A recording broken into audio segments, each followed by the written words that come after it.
asli. Di sini juga Kak Aci mengirimkan aku sebuah foto dari Twitter yang nggak senonoh banget fotonya. Ini merupakan editan, bukan dari member Kak Aci, melainkan ini merupakan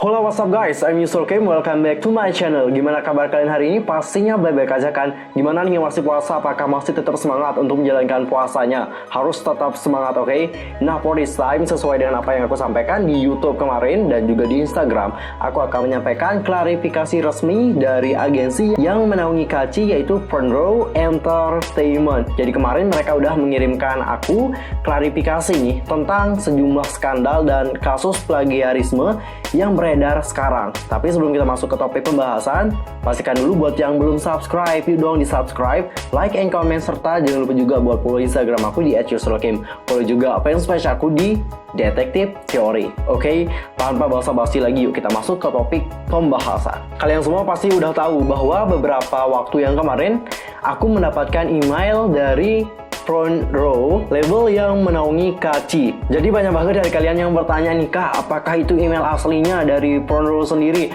atau itu email palsu? Oke, jadi setelah aku cek, karena aku juga nggak mudah percaya ya dengan sesuatu hal seperti itu, jadi aku cek nih tentang keaslian dari email tersebut.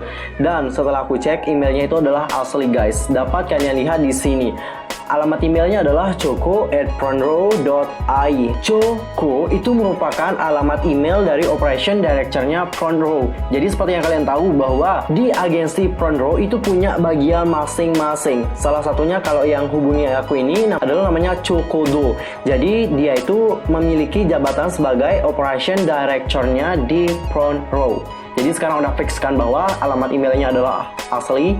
Oke, jadi kemarin nih mereka udah ngirimkan aku email dan menyuruh aku untuk menghapus 2 video tentang Kak Aci yang telah aku buat sebelumnya. Kalian pasti tahu video apa ini maksud. Jadi aku pas nerima itu cukup takut. Aku sih udah firasat bahwa aku akan mendapatkan hal seperti ini. Jadi udah prepare segalanya, dan kemarin aku sempat mau nge-take down videonya, tapi di sana aku mikir nih, kenapa aku harus nge-take down videonya? Secara nggak langsung aku di sini mengakui bahwa aku itu salah. Jadi aku nggak pengen ngapus videonya dan coba ngomong baik-baik bersama dengan mereka. Jadi aku bilang nih sama mereka bahwa di video itu aku bahkan nggak ngehina atau ngejudge Kak Aci sendiri. Aku cuma menyampaikan rumor yang ada, dan aku bilang juga sama mereka bahwa banyak banget video di luaran sana yang seakan-akan malah menjatuhkan Kak Aci, bilang Kak Aci adalah Korea Bu. Pokoknya banyak banget video luaran sana yang beredar, dan menurut aku itu sangat parah kalau dibandingkan dengan video yang aku buat. Jadi aku bilang sama mereka, daripada aku ngapus video ini, kenapa nggak kalian itu berikan klarifikasi kepada kita supaya permasalahan dan juga skandal yang menimpa Kak Aci sekarang itu segera clear, sehingga Kak Aci ini masa depannya bisalah cerah sedikit ya ke depannya, begitu loh. Dan juga nih supaya Kak Aci ini disukai oleh banyak orang, terutama orang-orang di Indonesia. Aku bilang seperti itu kepada mereka, dan akhirnya dia itu mengirimkan aku sebuah email yang berisikan tentang segala rumor yang beredar. Kalian penasaran seperti apa klarifikasinya? Tapi mungkin banyak banget dari kalian yang bertanya, kok mereka ngirim klarifikasinya ke Yusril Kim? Kenapa mereka nggak mengungkapin klarifikasinya secara langsung? Ini juga adalah hal yang harus kalian tanyakan kepada situs K-pop chart, karena mereka juga telah melakukan klarifikasi terlebih dahulu kepada K-pop chart dibandingkan aku. Jadi aku juga nggak tahu kenapa mereka nggak melakukan klarifikasi secara langsung, kenapa harus melalui kita juga. I don't know about that. Tapi aku juga cukup senang banget, aku cukup beruntung karena aku di sini menjadi orang yang terpilih untuk menyampaikan klarifikasi mereka. Wow, tepuk tangan dulu. Oke, berikut adalah klarifikasi dari agensi Kak Aci sendiri. Terima kasih atas balasan cepatnya. Saya akan menyampaikan kebenaran kepada Anda. Kak Aci dikritik karena non-Asia membuat musik K-pop. Mengapa Kak Aci diintimidasi sejak awal?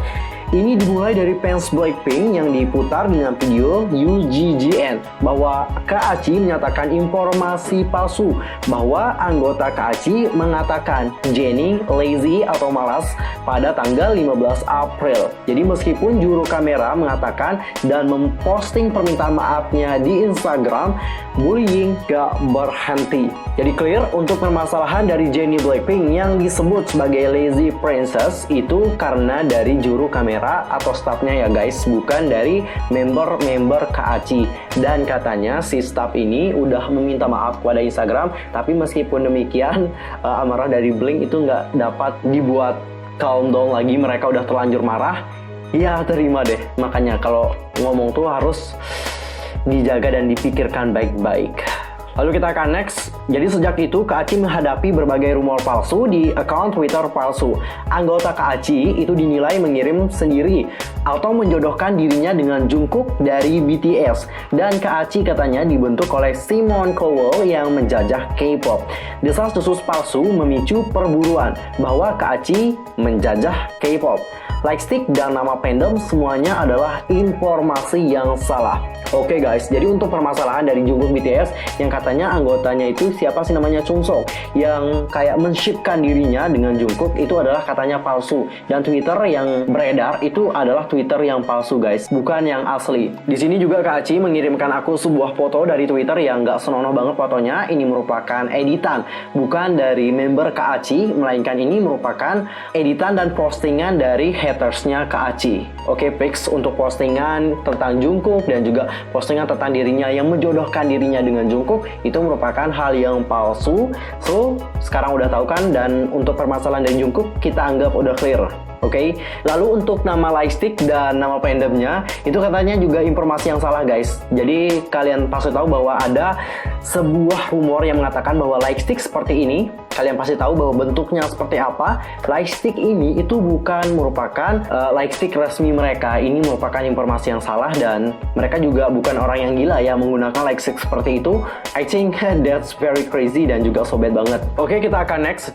Jadi rumor palsu itu semakin banyak sekarang menyebar bahwa informasi palsu KACI menyalin logo BTS dengan kreasi mereka, menempatkan logo mundur yang tidak masuk akal. KACI juga diintimidasi oleh fakta bahwa mereka non-Asia dan tidak memiliki trainee 5 tahun untuk menjadi seorang idol K-pop. Orang-orang dapat menemukan kebencian dan intimidasi serupa dengan artis K-pop asing dari X Edition, Lana, dan U8SN.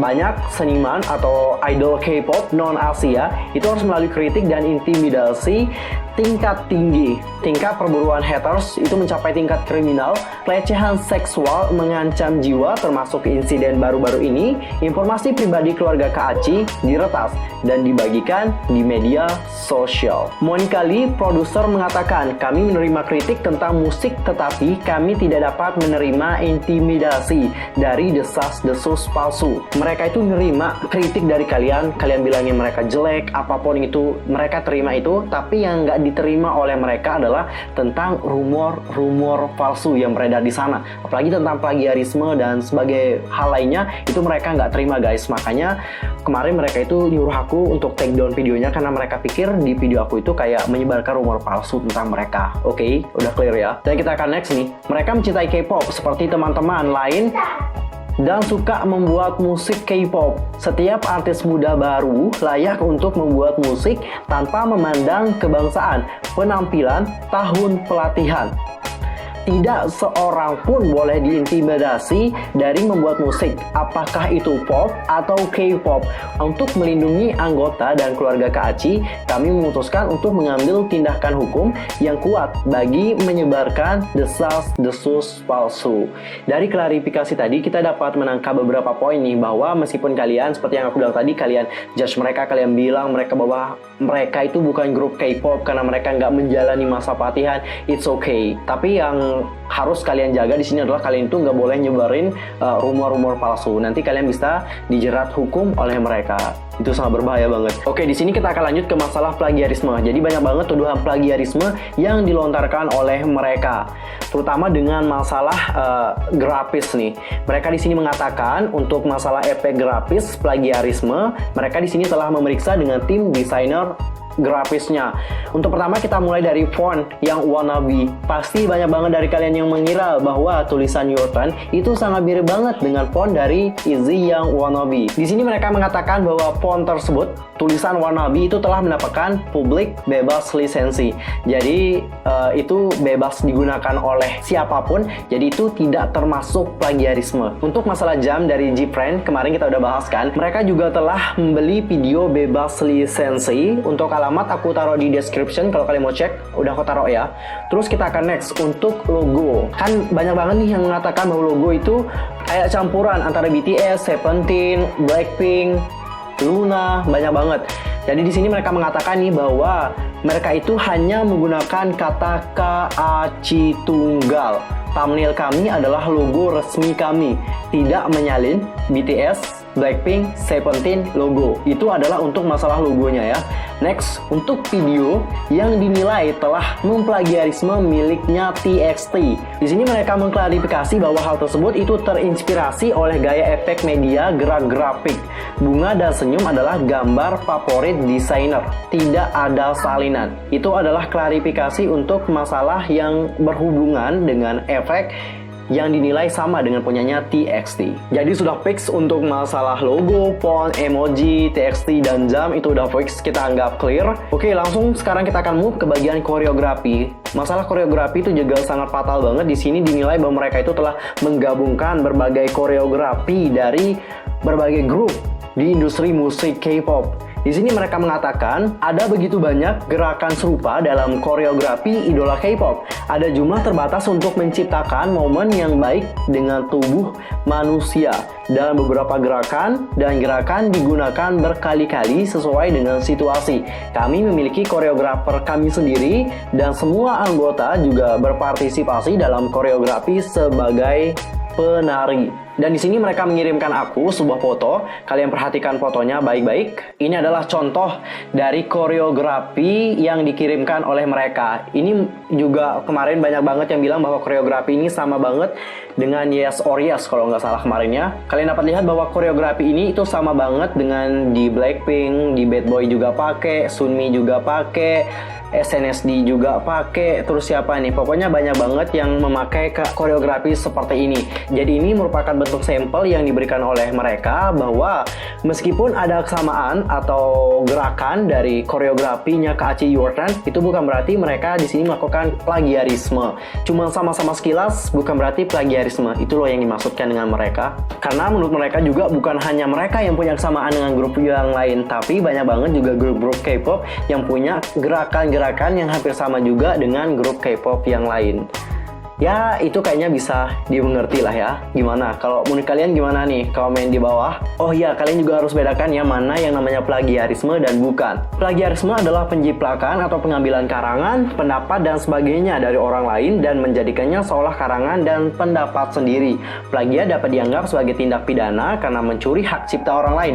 Jadi, kalau kita nih misalnya mengcopy milik orang lain, apapun itu, misalnya tulisan ataupun berbagai properti di musik video, itu dapat kita dinilai telah memplagiarisme.